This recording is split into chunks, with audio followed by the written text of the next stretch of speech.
Good evening, everyone. Welcome to MSBS Weekly Guided Meditation by Phra Goh. Today is the 23rd of March 2021. We are very fortunate to have with us CK Adhibalo, better known as Phra Goh.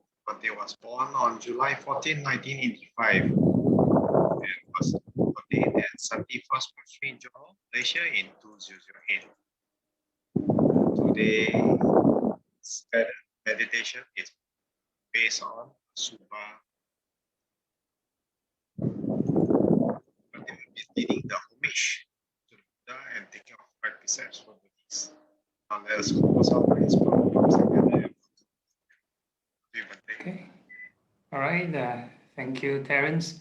So I shall start off with the opening chant, the homage. Yeah. Namo tassa bhagavato arahato samma sambuddhassa. Namo tassa bhagavato arahato samma sambuddhassa. Namo tassa bhagavato arahato samma sambuddhassa. Three refuges. Buddhang saranang gacchami. Dhammang saranang gacchami. Sanghang saranang gacchami.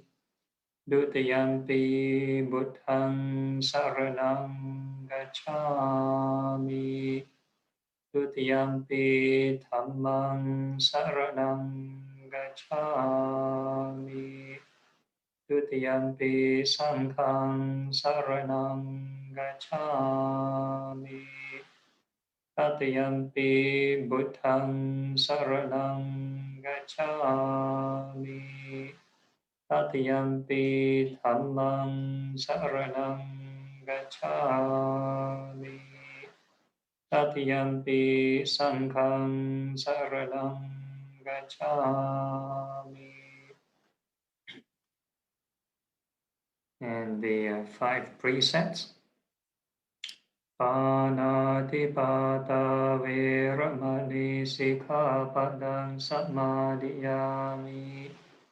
Adinadana veramani sikkhapadang samadhiyami.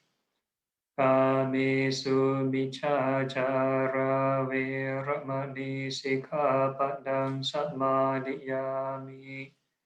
Musāvāda veramani sikkhapadang samadhiyami. Surameraya majjapamadathana veramani sikkhapadang samadhiyami. Sadhu, sadhu, sadhu. Okay, so good evening, everyone. So tonight's topic will be on Asubha meditation, the foundness of body contemplations. So we've already actually touched on this on the Maha Satipatthana Sutta earlier this year on the this Kaya Nusati, mindfulness of the body. So this Asubha is actually one of the contemplations of the 6 in this mindfulness of the body. And although we've covered this mindfulness of the body segment, there are other aspects in this Asubha. So I'm going to just introduce maybe a few other suttas to complement this practice, Asubha practice. All right, so we move on. All right, so interestingly, this practice is meant for monastics, more suitable for monastics. But that's why most of the previous sessions, when we do the meditation, we just do the external parts of the body, your hair, nails, teeth, and your skin, right? Just the external parts of the body. The actual Asubha meditation has to visualize all the internal parts as well, all the organs, even the so-called more disgusting parts, right? All the blood, the pus, your bile, your feces, urine, everything. So this would be like the totality of the human biology and anatomy. So that is the Asubha practice, right? It's meant to be disgusted with the body. So that is the purpose, for the monk to be so-called remain celibate, right? Not to have any thoughts of lust when they encounter any nice-looking body. Then they think, oh, Asubha inside so dirty. Then no more thoughts of lust. So this is a kind of training meant for the actually for the monastics.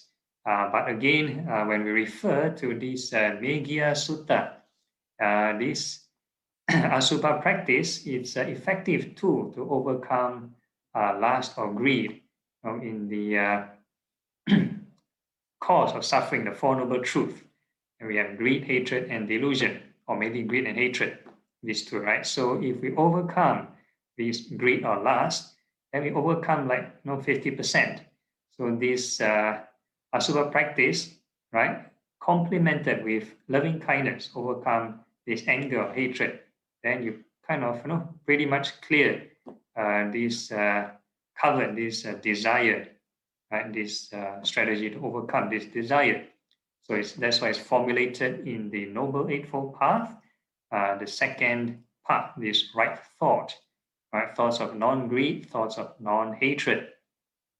So this is the formula. So thoughts of non-greed, there's many, so for a layperson, normally they'll tell you, practice generosity, practice charity, right? So if let's say you have no chance to go outside to do dana, then you at home, you can just practice this, Asubha meditation, just think of the body, right? And that is one of the ways, right? So the second point is mindfulness of the body. Third, develop this passion, which is overcome greed, right? And fourth, avoid the sign of beautiful connected with passion, right? So the same thing. Okay, so that is the purpose of this Asubha practice. Okay, and next, so I've told you like the benefits of Asubha practice, and if you take it at face value and you just practice without proper understanding, without proper view of the middle way, one can practice wrongly. Like any meditation, can practice wrongly. That's why we have precautions. Like last we talked about the four sublime states. One can practice wrongly and end up with the indirect enemy, which is the alternative emotions. Like loving kindness, you practice wrongly, you can end up with personal affection. Instead of loving all beings, you end up you love somebody or fall in love with somebody. Or this compassion, instead of wishing all beings free from suffering, they end up having depression, personal grief, right? So meditation can end up wrongly, right? If without proper understanding. So likewise, even for somewhat seemingly neutral meditation object, let's say the breath, also can practice wrongly. So if a person tend to the extreme of greed and you practice breath for health reasons, then you want to progress further spiritually. Breathe in, breathe out, stay healthy, live longer, that kind of stuff. So this is their intention, right? And if a person geared to the extreme of hatred, then it will be something similar like the Buddha's time when he was practicing asceticism with the breath meditation as well. So you breathe in, breathe out to torture himself. Right? When you inhale, you try to suffocate himself, and you try breathing out hard to not injure his windpipe and whatever not. So that is his torturing practice. So that is extreme as well. And likewise, this Asubha practice have certain recorded events in the scripture that some of the monks practice wrongly and end up in a very bad situation. So here's the story, precaution. Next. Okay, so picture of some killing and assassination Okay, so there's this group of monks in the Buddha's time. They heard the Buddha praising this Asubha practice. Think of the bodily contemplation, think of the body parts. It's not like it's like a very noble kind of meditation. So they went ahead and practiced. They think of the body, and they feel so disgusted. And what they did, being so disgusted with the body, and of course in that particular time, there's some political context. There's some groups of people who wanted to sort of get rid of Buddhism, or wanted to try to see the demise of Buddhism. So they went to ask the monks, you always talk about feeling disgusted to the body. Do you want to get an assassin to sort of kill you, get rid of the body, right? So I have contacts. I have friends who know these assassins. I can maybe send them free of charge. Do you want this service? And these monks, interestingly, they said yes. They wanted to commit suicide, yeah, because of their wrong understanding. They feel so disgusted and so much aversion to the body. They want to get rid of it, right? So they agreed. Right? They agreed to this deal, and soon, this group of monks were all assassinated or killed. Right? So, and the Buddha happened to walk past this area, and he was wondering, what happened to all the monks? They all disappeared. Right? So he asked this Venerable Ananda to find out, and he came back, and this Venerable Ananda told the Buddha, there are some surviving monks who didn't commit suicide, and that's what they reported. These monks, they wanted to commit suicide because of this practice of this Asubha meditation, right? So the Buddha started to gather the remaining surviving monks and re-teach them the right view, and of course temporarily shift them away from this meditation object. So again, not everyone is suited to practice any kind of meditation, right? So the routine we are practicing is considered quite moderate, right? We incorporate loving kindness in the Asubha practice, so that hopefully you won't go haywire and start to commit suicide. Yeah. Okay. Next. Okay, so we've covered this in the Satipatthana, 4 foundations of mindfulness. So mindfulness of the body is actually the first foundation of mindfulness. So there are 6 points, right? Breath, 4 postures, your daily activities, you're standing, walking, sitting, lying down, right? Talking, moving, and eating, all these, and the foulness of the body, which is this Asubha. And interestingly, 4 elements is also part of foulness of the body. But the 4 elements have more components. Like, for example, heat, the fire element, heat. So heat isn't part of the 32 parts of the body. It's like invisible, yeah? It's invisible energy. So you cannot see heat, right? So it's not part of the 32 parts of the body. Or things like movement, any sensation of movement. So we'll cover that later in this Dhatu Vibhanga Sutta on the analysis of the 4 great elements. And the last one is the cemetery contemplations. Is a bit supplementary to the 32 parts of the body, or the foulness of the body contemplation. So it's actually decomposition of the body, 9 stages of bodily decomposition. So the term used here, cemetery contemplations, is not correct. Yeah, actually 9 stages of bodily decomposition. The cemetery is basically underground, so you cannot see the body decompose. Yeah. Okay, next. Okay, so the standard formula, right, is actually this parts. So for the external parts, we can sort of see frequently because we look at a mirror or even look at a zoom camera, so we can see ourselves. So we have a pretty clear idea of how does the external parts of the body look like. Yeah, your hair, nails, teeth, and skin.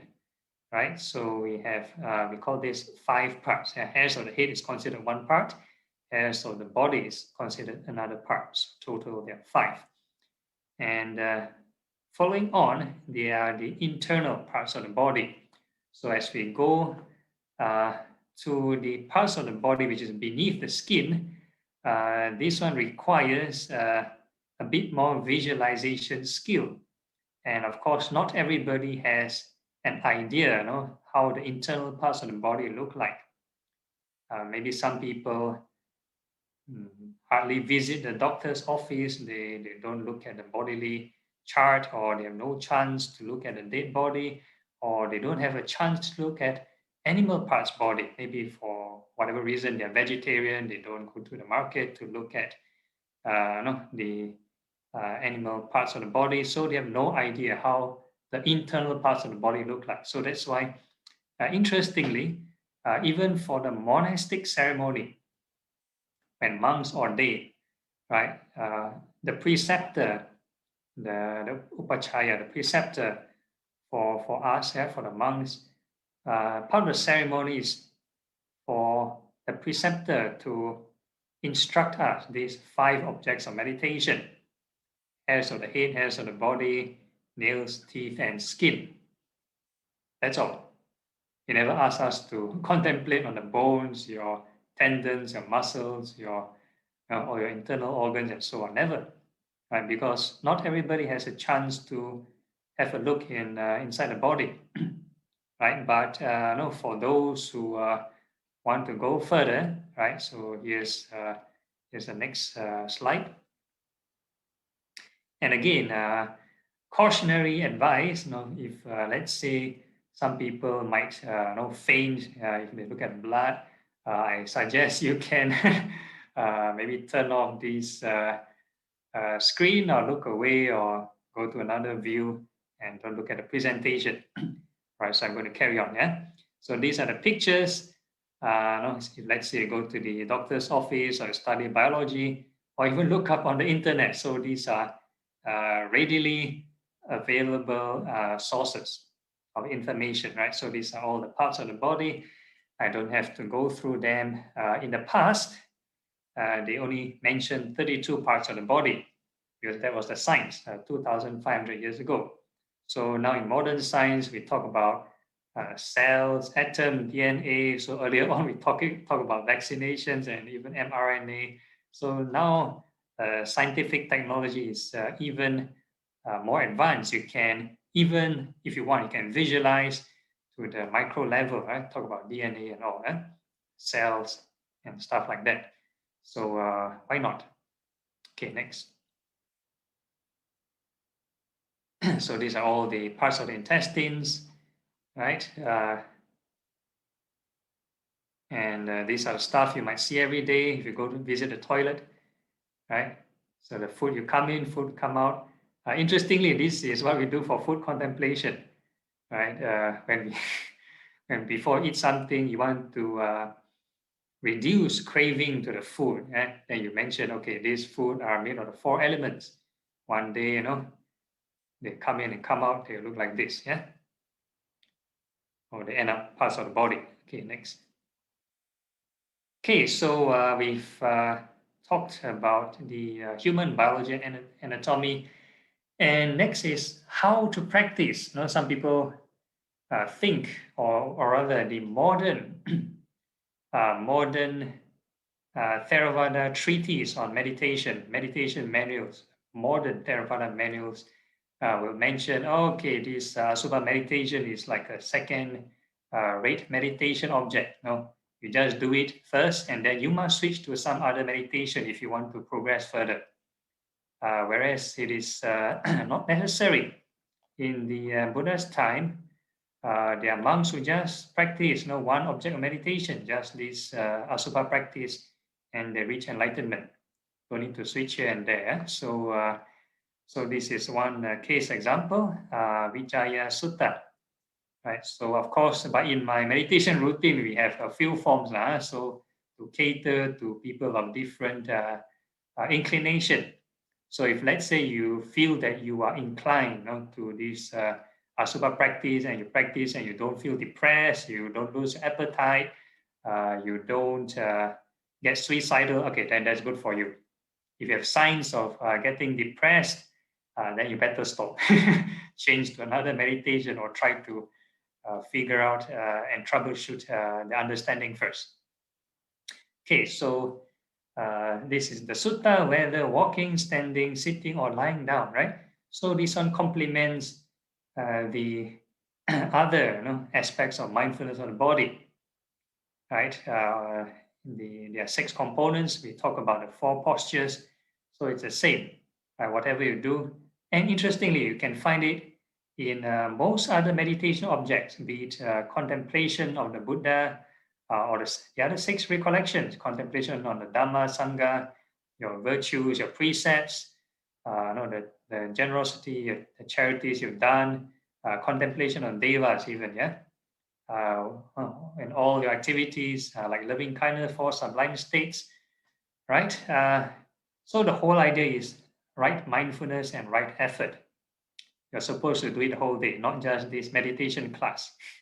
A lot of times people think, okay, I just spend 1 hour, meditate and that's it. I've done my duty. No, right? Mental cultivation or the Eightfold Path is a whole day affair, right? If you just spend 1 hour producing good karma from your meditation, what about the next 23 hours?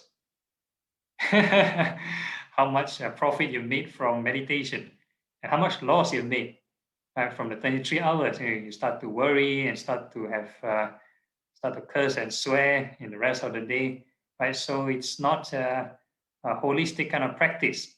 So true mental cultivation is actually a whole day affair.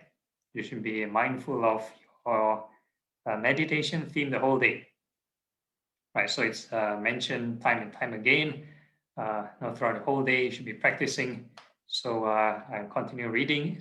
It flexes and stretches, right? This is the body's movement, joined together with tendons and the bones, plastered over with the muscle and skin, hidden by complexion, right? The body isn't seen for what it is. Then it mentions all the 32 parts. Okay, next. Okay, so again, right? So what's the end product by doing this practice, right? So in the same sutta, this Vijaya Sutta, right? Having heard the awakened one's words, the discerned monk or practitioner comprehends, for he sees it for what it is. As this is, so it is, so is that. As that, so this. Within and without, he should let desire for the body fade away. With desire and passion faded away, this discerning monk arrives here at the deathless, the calm, the undying state of unbinding. So again, I'd like to re-emphasize, similarly in the previous few series when we talk about mindfulness of the body, there are practitioners who want to familiarize themselves with the human biology and anatomy. It's got to do with intention. If your intention is just to know the body parts for the sake of your profession, let's say a person is maybe a physiotherapist, they need to know all the bones, all the muscles, and all the tendons. So they need to visualize, day in and day out. They need to know the parts very well. Or if let's say they are a surgeon, they need to know all the organs, where all the parts of the body very well. They need to memorize the chart of the body, right? So they do it for long periods of time. And if their intention is just for, it might be a good intention to help people and not for the sake of dispelling desire, right? It won't lead them to this spiritual deathlessness. It won't lead them to this calm. So again, it's got to do with understanding, right? If let's say again the other extreme, I've talked about this the body world exhibition. or maybe some scientists are so fascinated with the beauty and the design of the body, right? So they display the plastinated parts of the body, the entire nervous system on display on the glass, or the blood circulatory system displayed. And then they tell how beautiful is the body, right? So they won't find this passion, they find amazement. So again, this is, I mean, nothing wrong in the name of science, but if you want to talk about meditation and dispassion, reducing greed, then that's you need to recheck your intention first before you meditate on this object. Yeah. Okay, next slide. Okay, so then the next question, right? Does practicing this Asubha meditation develop concentration? Yes and no. Yes, in terms of Iddhipada. No, in terms of jhana. Yeah, in terms of jhana, no. So there's this jhanas. This Asubha Sutta. You can find it in this Anguttara Nikaya 4.163. So it mentioned the Buddha compared Asubha meditation versus jhana meditation. Very interesting. Asubha meditation versus jhana meditation. Right. So it gives different parameters. Those with the 5 powers or the 5 faculties who are strong, right? If a person practice jhana meditation, this would be a pleasant practice. Whereas a person who practice Asubha meditation, then it's unpleasant practice. So if a person visualize all the internal parts of the body, the blood and whatever, then it's it brings up certain unpleasant sensations, right? So it's an unpleasant path of practice. Whereas if a person were to practice jhana, it is a pleasant path of practice, right? So I'm not sure of this class, but in other sessions, which we have more time, maybe 1.5 hours of sitting, I might be able to go through Asubha, Metta, and even jhana. So there's a comparison of the different states of mind and practices, right? But of course, in this series, sometimes we practice here and there, so might not have time to practice the whole package, right? So this is just one part. So jhana, I mean the Asubha meditation, visualization meditations, interestingly, doesn't lead to jhana or the right concentration according to the Eightfold Path, right? So the jhana is actually withdrawing from the senses. So if you need to visualize in detail, you actually require a certain form of desire. Actually, you need to see clearly the path. So it requires certain form of desire, which is a requirement for these Iddhipadas, which is another kind of concentration, which I'll discuss in the next session. Yeah. So I shall stop the sharing here. So I'll leave the floor open for questions and answers.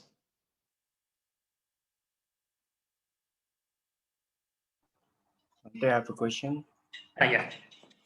I think I heard in one of the sutta that there's some monks who actually kill himself, but he went to become arhat. So how does it work? Yeah. How does it work? Okay. So in Buddhism, we actually most of the time, actually for most cases or all cases, we discourage suicide. But for that particular unique case, because that monk already had terminal illness, about the end stage of life already, right? So, so interestingly, he has already developed spiritually or meditative wise. He has already reached, quite high in the practice already, quite close to this cessation, but he hasn't penetrated fully in that. So, so at the last moment, he also, out of maybe consideration of the other monks. He doesn't want to burden the other monks. So he tried very hard to reach this unbinding, this transcend the mind. So once he has reached that, then he decided to just end his life. How he ended his life, I do not know. Maybe he just give up his will, or I do not know. It's not mentioned how he ended his life. So this is like a unique case. So it's not encouraged for the majority of people. If let's say you haven't reached that state of mind, right, you are not confirmed to be reborn in higher realms. So does it relate to Asubha meditation? I don't think so. I don't think so. Yeah, or maybe I'm not sure, because it can be any meditation object. Because any meditation object can reach this to this unbinding. Yeah, if done correctly. All right. Okay, Bhante, thank you. Yeah, no problem.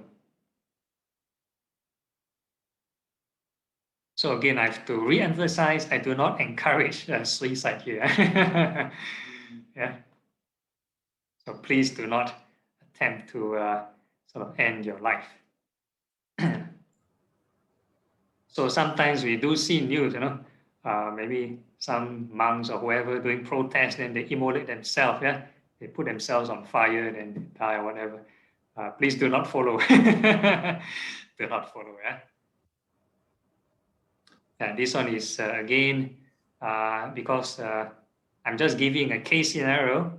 If let's say a person hasn't reached any stage of sainthood, any glimpse of Nibbana, they don't have any glimpse of Nibbana, any pain they encounter, right, is the default programming to have aversion. So that is an unwholesome state of mind, right? So if let's say you do something to end your life, then you have certain painful feelings that arise, you have aversion arise, then that's it, reborn in lower realm. You need to, you create bad karma, then it doesn't help you, yeah, doesn't solve the problem. And your next life, and in the lower realms, and you get tortured for no reason. So committing suicide doesn't solve the problem. Next life, you get more suffering.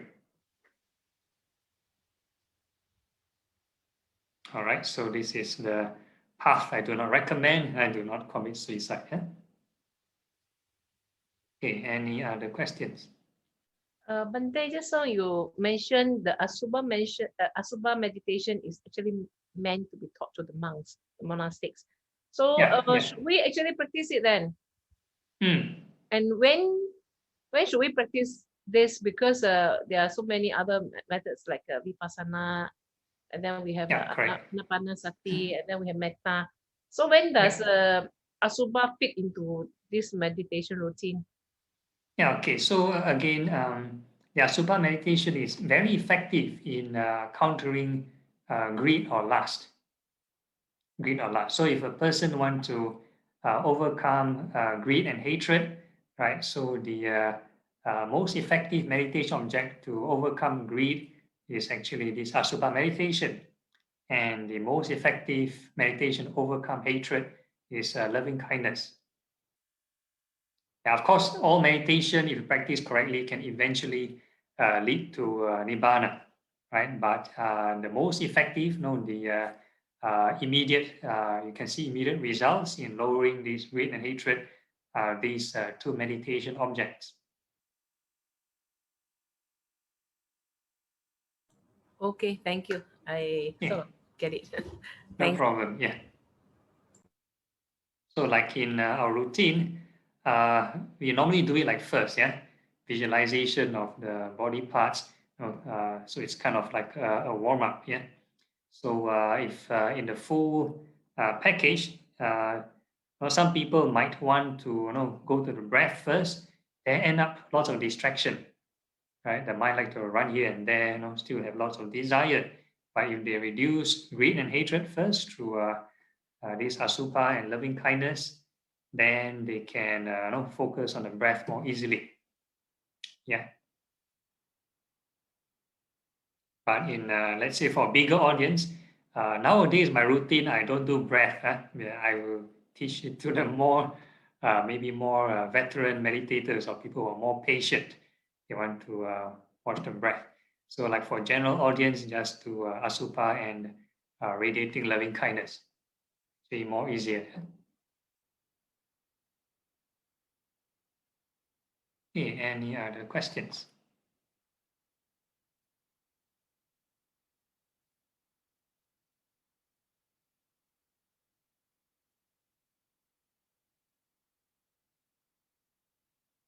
No more questions? How about the comments on Facebook? No, nothing as well. Okay, so we can take a break. Now it's 9:08.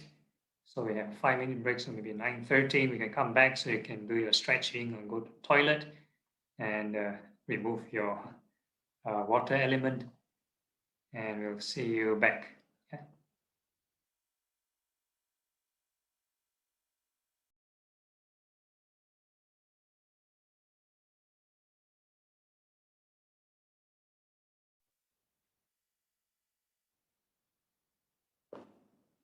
Right, I'm back. Now it's 9:13. Let's wait for a few more people.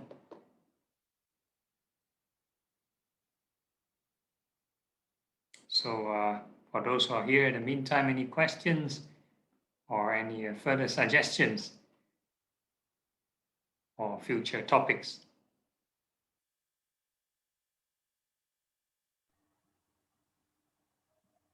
Actually, Bante, I'm interested to understand the spread of Buddhism in Theravada tradition, how it branches out. I don't know whether it is okay to, because sometimes we have a lot of lineage, right? So yeah, yeah, the different lineages and how it fits to the different meditation practice. Yeah. Yeah, if possible. So that's one suggestion. Yeah, that's a good way for to understand diversity or something like cultural kind of acceptance. See it in the light of different meditation objects. Are they authentic? A lot of times the different schools will disparage or criticize or discriminate or the other school practicing wrongly or whatever it is. Something like controversial issues like Visuddhimagga also, some lineages believe in Visuddhimagga that practice it. Some are not. How is it significant? This is related to our practice meditation, because some people choose that path. Is it okay? Or based on opinion, right? What is the difference and so on? So this thing, I don't have a clear answer actually. Yeah, people claim doing that is successful. Some people, no, it is not Buddha. It is actually Hindu scholars say that, Dagosa, right? And something like so. This kind of thing, issues like this, maybe we can touch on it and discuss and understand better. Yeah, because probably last time before when the teachings were written and it's passed from word of mouth, whatever the teacher says, just follow. Yeah. So there's no like comparison of which one is authentic, not authentic. So nowadays, when everything is written down, even all online, there's so many options. You can even check and counter check, and even find the source and I don't know how authentic. So there's lots of choice and option now. Yeah. Then I find that Theravada practitioners tend to be text-minded. What is written and not written, based on what it is said in the text. Yeah. Much less than it is how it is experienced. So people say, "Oh, it's in the text. It's what must be true." But how about the experience part? It's also a little bit. Is it true or not true? How? Yeah, all these things, Bante. Controversial. Yeah, that's why we have the two-factor authentication method. The first factor is the consistency of that scripture. When it's mentioned in scripture, how consistent are there other scriptures that can verify it, or is it consistent in line with the other scriptures? So this is the first factor. And the second factor is can it be put to practice? No, your interpretation. So no point. The scripture can be so profound and so nice and so ideal, but if you cannot put it in practice, no use. Yeah, so there's the second no proof. part is There's no proof to it. Proof. And the second part is the integration of how you put to practice and does it reduce greed and hatred. So this is the most important part. So that's got to do with wisdom really. So if let's say a person has wisdom, they can read any text. They can read the Bible, read the Quran, and they know how to reduce greed and hatred. Then they are applying the Eightfold Path. Yeah, they have this right thought, right? Once they have the right thought, and the resultant, right, reduce greed and hatred. So that is the Eightfold Path in action, or Four Noble Truth in action. Yeah. So it's got to do with interpretation, how you interpret and how you put it into practice. Okay. All Thank right. you, Bhante. Yeah, no problem. Okay, so we shall start. Yeah, most of people have their cameras on.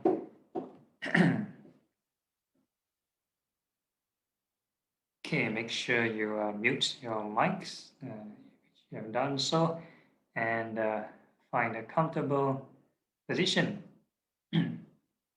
All right, make sure your back is upright.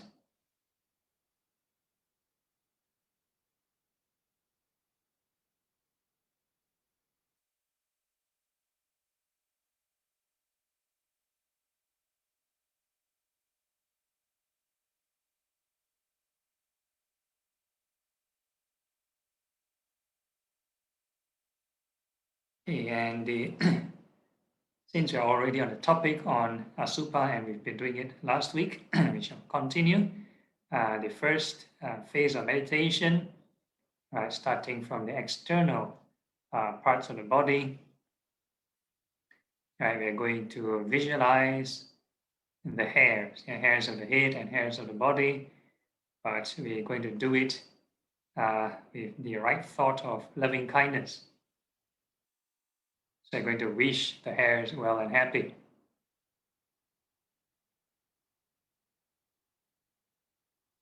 So from head to toe, I'm going to wish all the hairs well and happy. So every time you visualize a new portion of hair, then you need to regenerate this thought, yeah? Wish that hairs well and happy.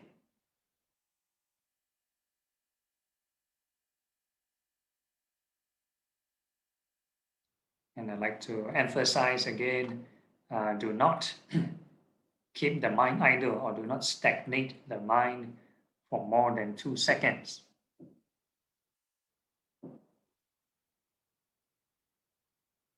Every moment you're actually generating the right thought, and that consistency is actually the right effort.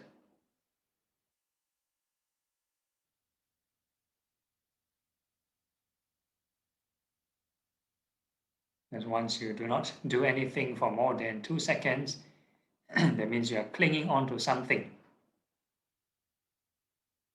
Maybe positive, maybe negative, can be daydreaming, can be sleeping, right?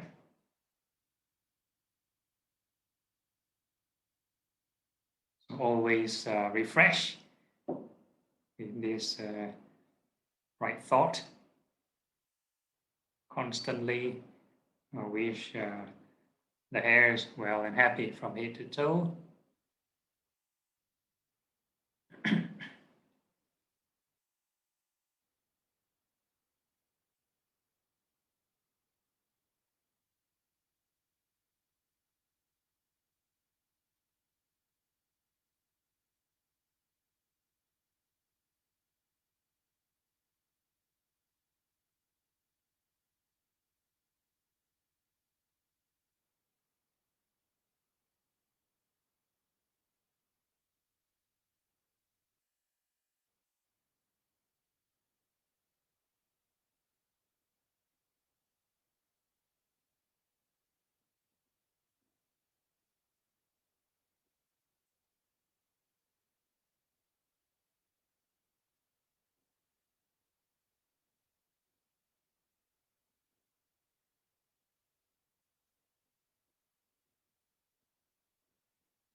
And if you have already wished all the hairs well and happy, then we're going to introduce the other thought, which is non-greed. Right? So that hairs go through this cycle of birth, aging, sickness, and passing away. So they grow long, get dirty, get oily and sweaty, then they turn white. Sometimes they crack and they fall off. Yeah? Every time lots of hair falling off.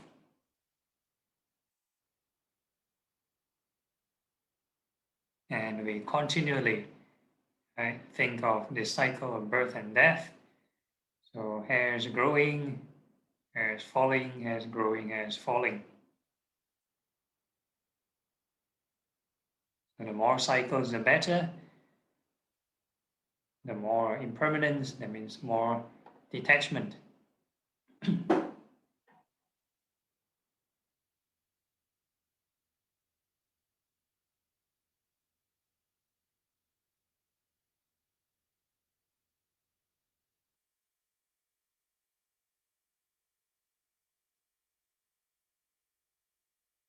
So visualization again is not easy to concentrate, right? But it can develop vipassana as long as there's impermanence.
Okay, so once you have observed enough of this birth and death of the hair, then you can ask yourself, self-reflection, are these hairs truly self?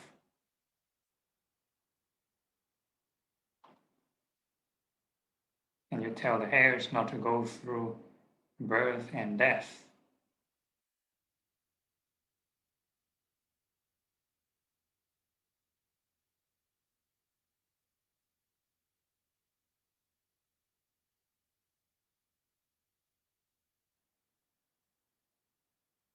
Okay, and the next part of the body are the nails, right? Fingernails and toenails. We wish them well and happy.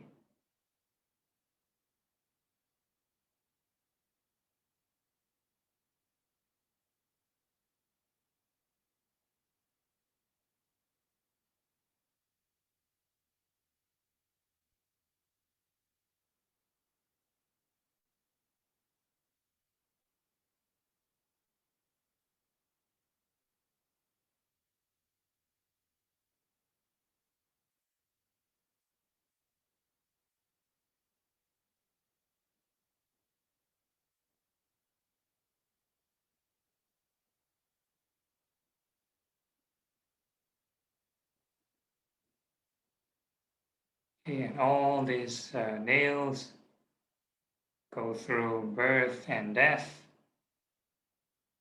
They grow long and get dirty, collect dirt. Sometimes they discolor, maybe due to disease or malnutrition. And they go through wear and tear, scratches, cracks. and sometimes even chip off.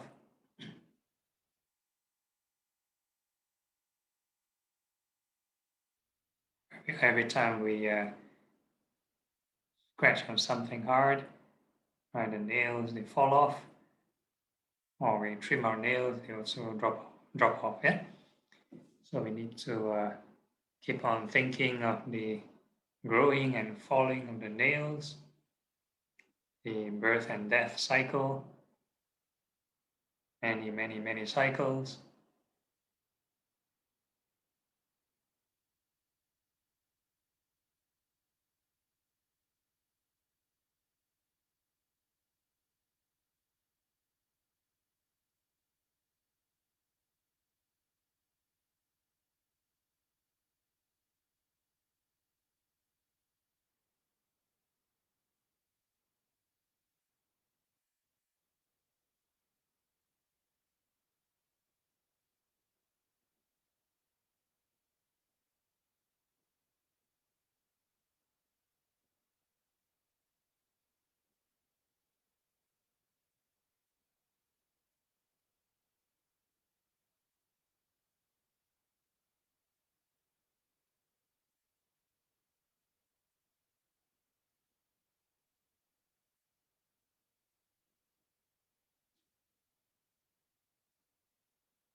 And then we can self-reflect and ask ourselves, are these nails truly self?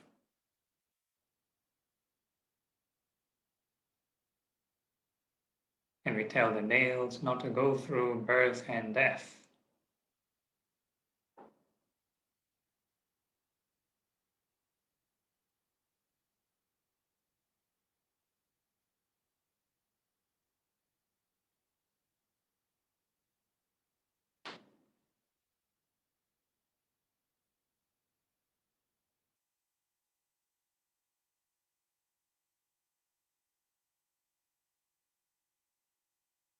And the next part of the body, we are going to visualize the teeth inside the mouth. We're going to wish all the teeth well and happy.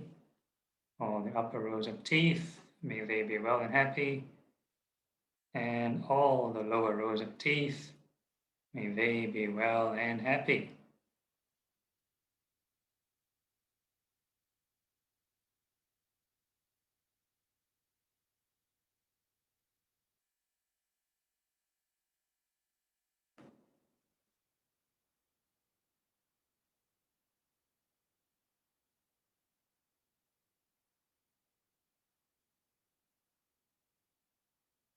And all these teeth are subject to birth and death. So they change in shape and size. They get dirty and they discolor, but all the plaque build up and it turn yellowish and it turn brown and they decay, turn black.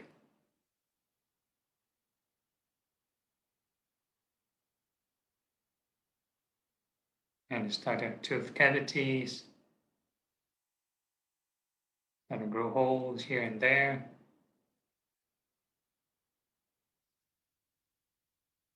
And teeth get loose and shaky.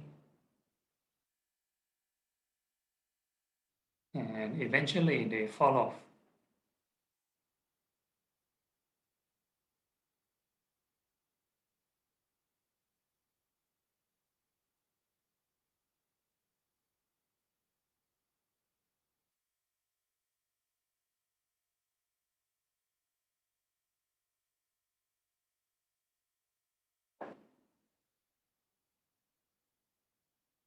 Teeth can only grow and fall twice. Yeah? So we can think of teeth grinding. Anytime you bite something hard, some of the teeth will wear off.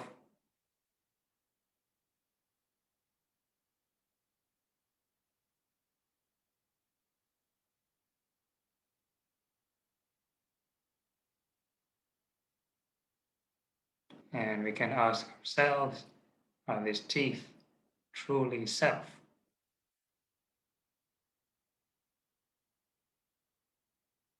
Can we tell the teeth not to go through birth and death?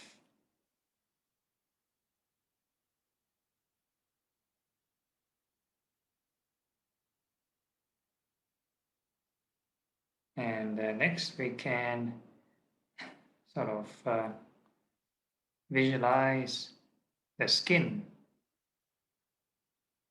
that surrounds the whole body.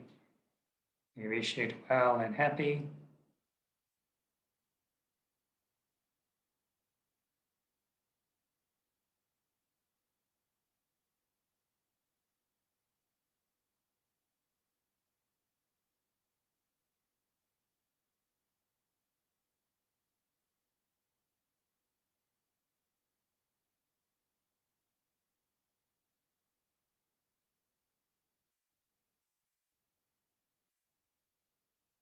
Every time you think of a new patch of skin, and wish it well and happy.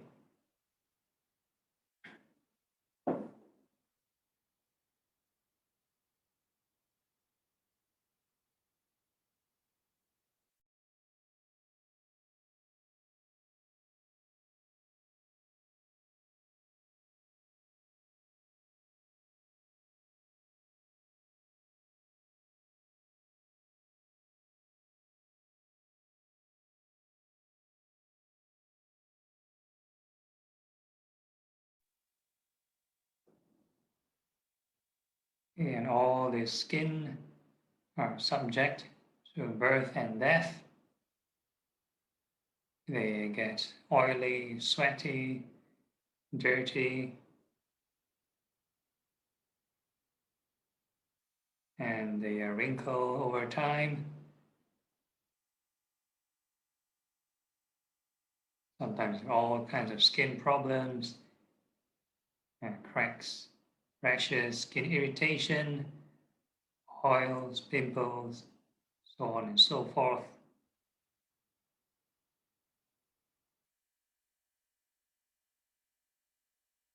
And the skin keep falling off. Yeah, lots of dead skin fall off every day.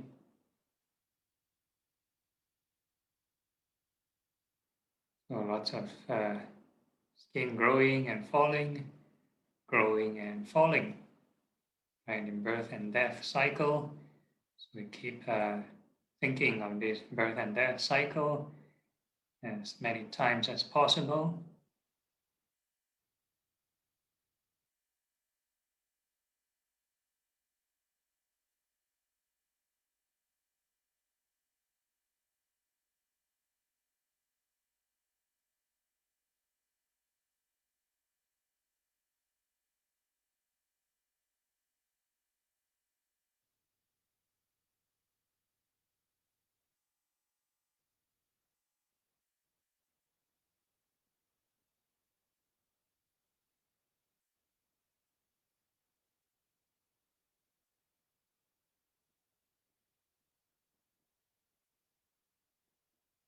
And then we can ask ourselves, are these skin truly self? Can we tell the skin not to go through this birth and death? Okay, then beneath the skin is a layer of fat. So we wish all this fat well and happy. And if you cannot visualize, then just feel the sensations beneath the skin. Any sensation that pop up, and just wish it well and happy. We do it from head to toe.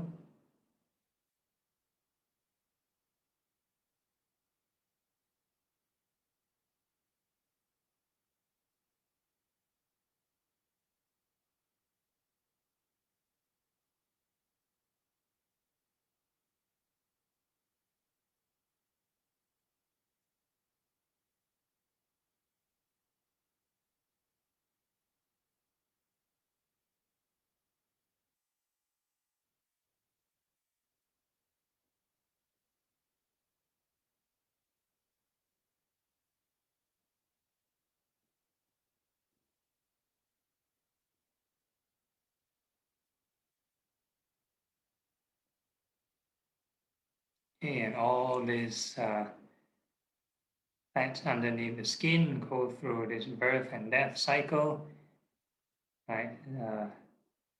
Sometimes when there's extra energy, extra food we take in, then there's increase in storage, increase in size, increase in volume, and whenever we use up energy, and it will decrease, it will burn out the fat,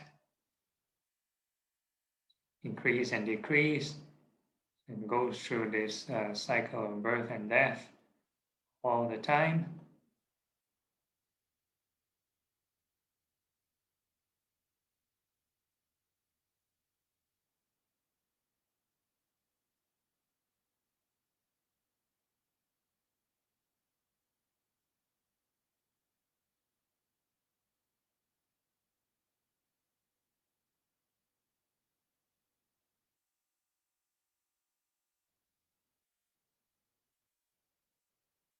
And we can ask ourselves, are this fat truly self? And we tell the fat not to go through this birth and death.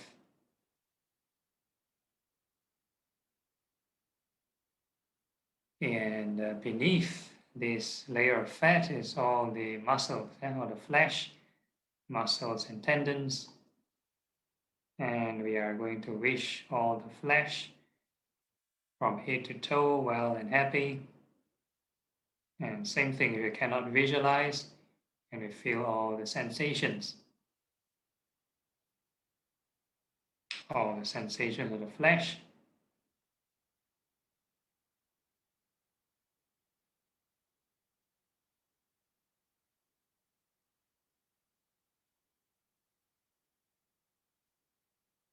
Every time we cover a new area, and just wish it well and happy.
And all this flesh go through this birth and death, right? So they change in shape and size, right?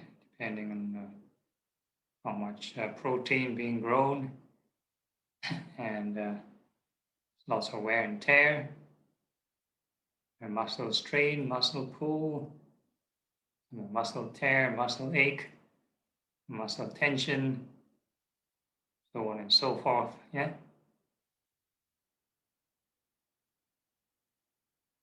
So they go through this cycle of birth and death all the time, right? Cells growing and cells dying.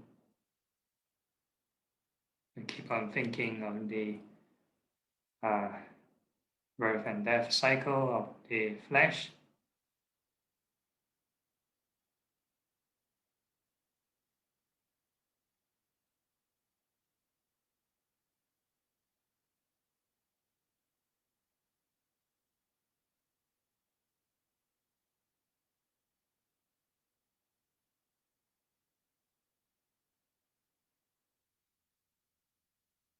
The whole idea is to be at peace, yeah, with the sensations as well of the flesh. Normally that is causing the irritation in meditation, yeah? This part aching, that part pain, yeah? Yeah, so by detachment, slowly detaching with impermanence, and you're reducing this aversion and reaction or greed to these bodily parts.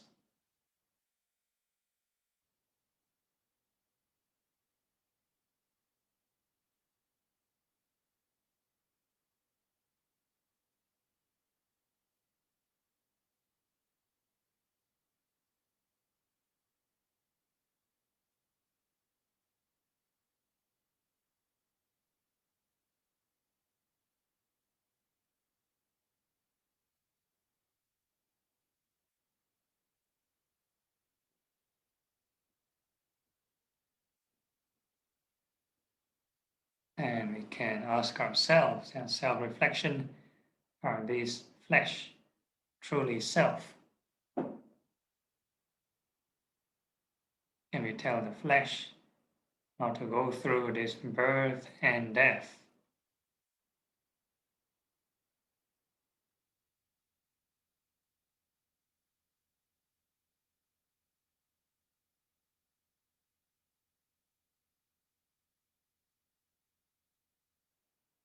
And beneath the flesh are all the bones. So we're going to wish all the bones well and happy. Your entire skeletal structure from head to toe, may they be well and happy. And if you cannot visualize your bones, then you just feel the sensations.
And all these bones go through this cycle of birth and death, right? Change in shape and size, maybe change in weight or density, right? Bone gain, bone loss, right? Calcium uh, loss or calcium gain. Sometimes there's micro fractures or even cracks, yeah, real fractures.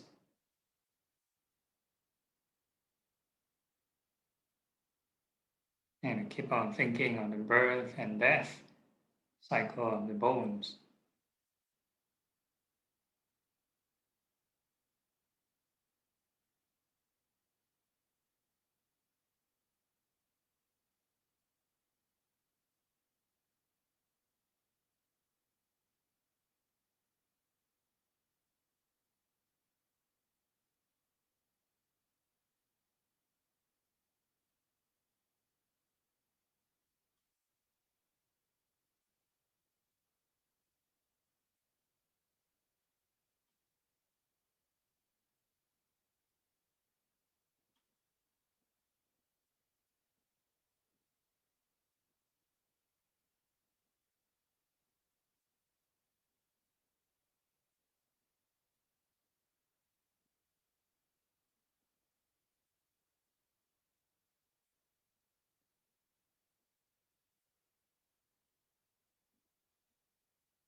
And we can ask ourselves, are these bones truly self? And we tell the bones not to go through this birth and death.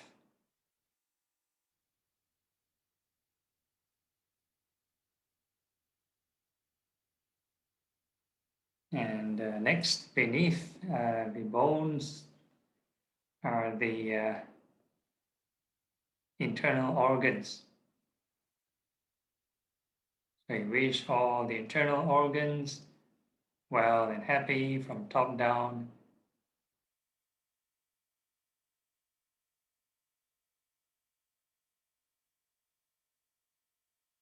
And if you cannot visualize your internal organs, and we just feel the sensation within, and we just wish them well and happy.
And all these internal organs also go through this birth and death. Yeah, the cells grow and cells die.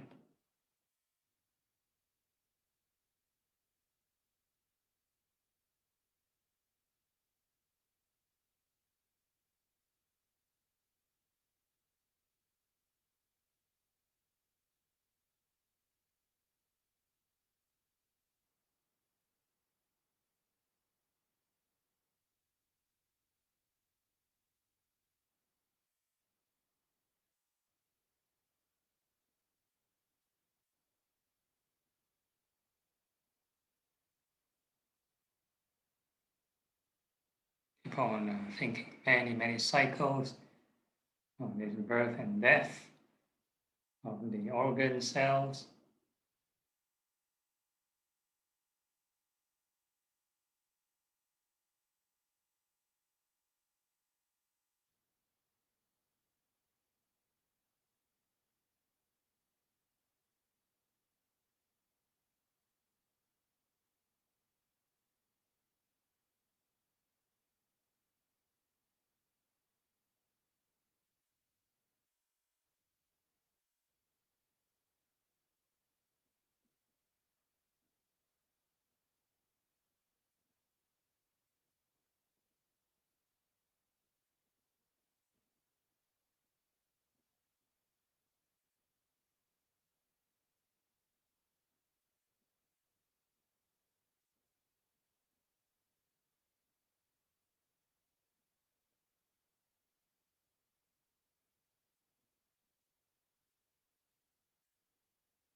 And we're going to ask ourselves, are these organs truly self?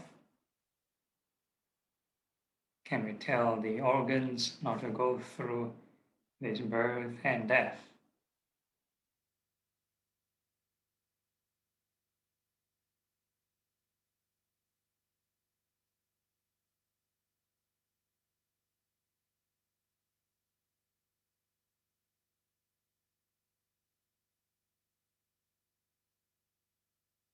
So we have more or less contemplated most of the body.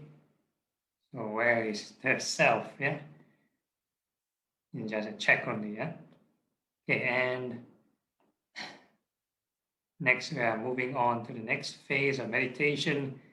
Is radiating loving kindness, and this one doesn't require any visualization. Right, all you need to do is make a gentle wish. Right, we wish all beings in front well and happy.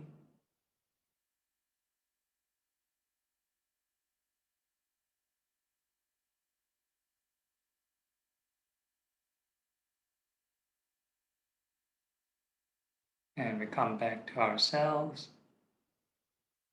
And we wish all beings behind well and happy.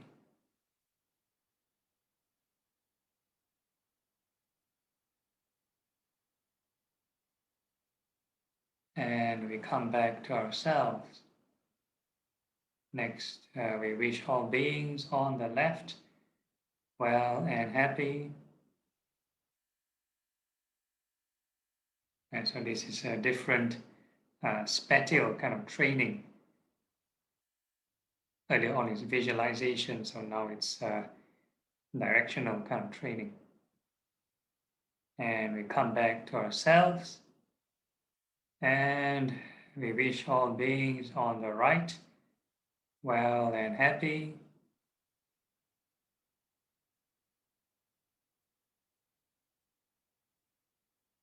And we come back to ourselves. Next, we wish all beings above well and happy.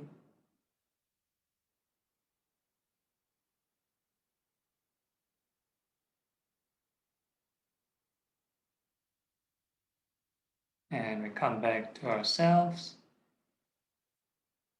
And we wish all beings below well and happy.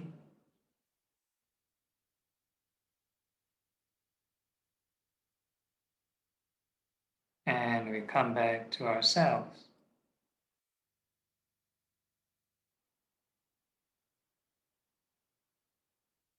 So we're going to wish our entire body from head to toe well and happy.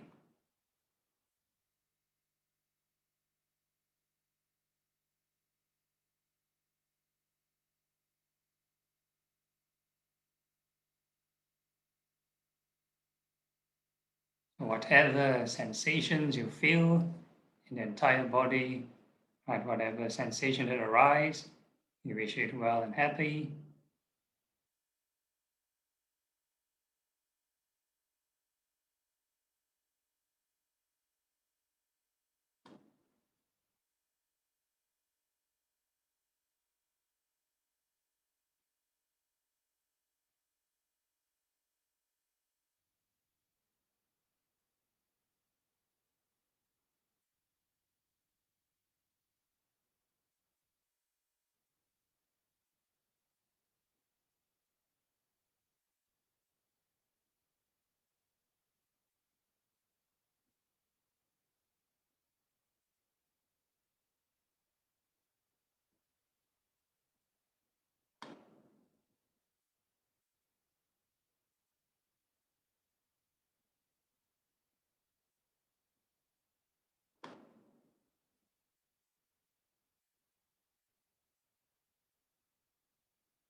And eventually, And before we radiate to all beings, we're going to remember this emotion, loving kindness at base point, without concentration yet.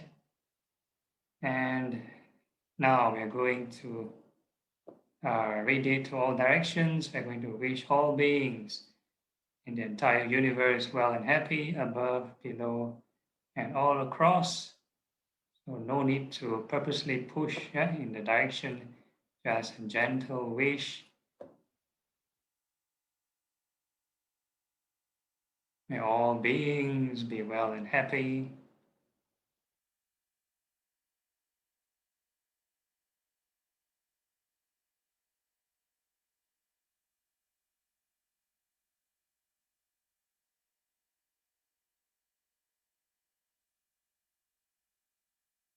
And all these beings are actually perception. So we wish all formations, all dharmas, all sensations that arise well and happy as well.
Keep generating the thought of loving kindness to all new sensations.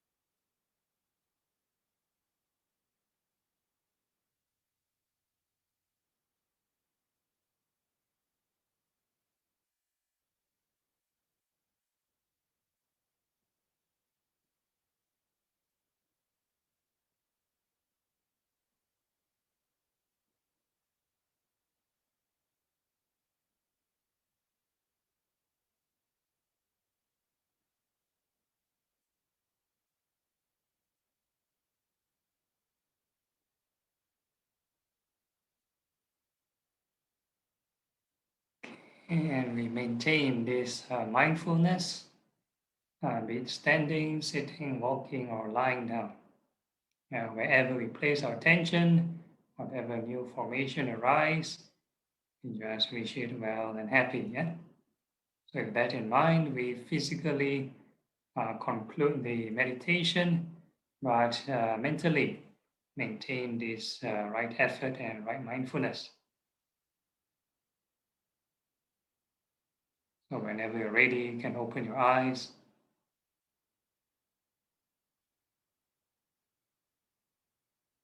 All right, so now it's 10 o'clock. And any problems or questions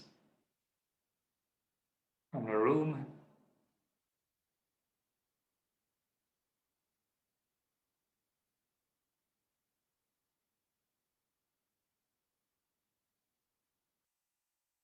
Oh, nothing? Okay. Then we can, Angie, if you have anything? Yeah, I'm just wondering the last part when you say we send metta to all beings, but all these beings are also perception. What? Yeah, perception. And that is Dhamma. What? I'm trying to connect that. Yeah, all these are mind-created formations. Just like when we think of the parts of the body, your internal organs, right? We sort of haven't seen before. They're just mental creations. It's not like, oh, we wish all beings were happy, then the hospital can be empty. or the world will be free from war. Yeah, no. It's a mental training our inner attitude. It doesn't change externally. So it's only what is in our mind. Yeah, correct. These beings are created by our mind. Yeah, it's a mental image or mental formation. Yeah. It's a kind of perception. Does not metta actually affect the beings outside? Like the monks were in the forest, they have problem with those beings that were there, and Buddha actually asked them to send. Yeah. The pretext of the Karaniya Metta Sutta. Yeah, certain beings, they have sharper senses, or we call it divine senses. Then they are probably able to see the colors of the mind, or find the aura pleasant or unpleasant. So that's where the inner training helps. So if you're more wholesome person, you appear much more differently to those unseen beings. Meaning some we can affect, a metta can affect some beings but cannot affect other beings. By metta, some beings. Yeah, some beings, yeah. Okay. There are some beings who have malevolent agenda towards the human race in general. Yeah.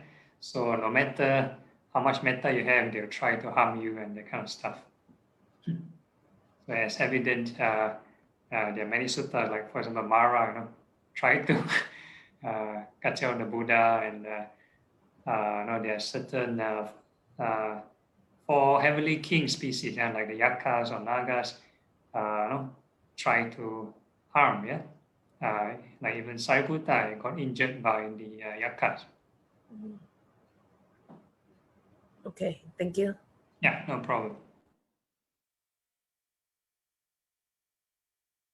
Okay, any other questions?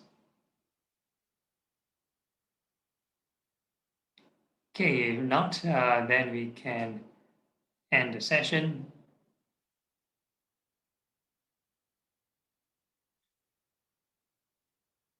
Okay, dedicating of merits. Akasata ca Bhumata Devanaga Mahitika Punyang Tang Anumoditva Cirang Rakhantu Loka Sasanang Etavata ca Amhehi Sampadang Punya Sampadang Sabbe Deva Sabbe Bhuta Sabbe Sata Anumodantu Sabba Sampati Siddhya.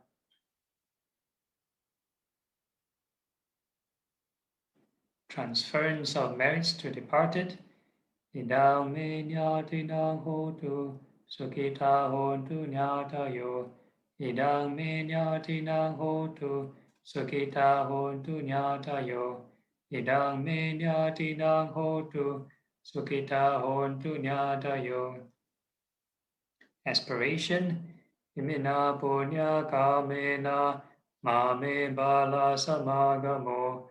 Satang samagamo hotu yavani bana patiya. Sadhu, sadhu, sadhu. Okay, all right. Thank you, Bante. Next week. No problem. Good night, everyone. Okay, Thank you, good night. Bante. Sadhu, sadhu, sadhu. Okay, sadhu. Till next week. Yes, Bante. Okay, good night. Good night. Thank you, Bante.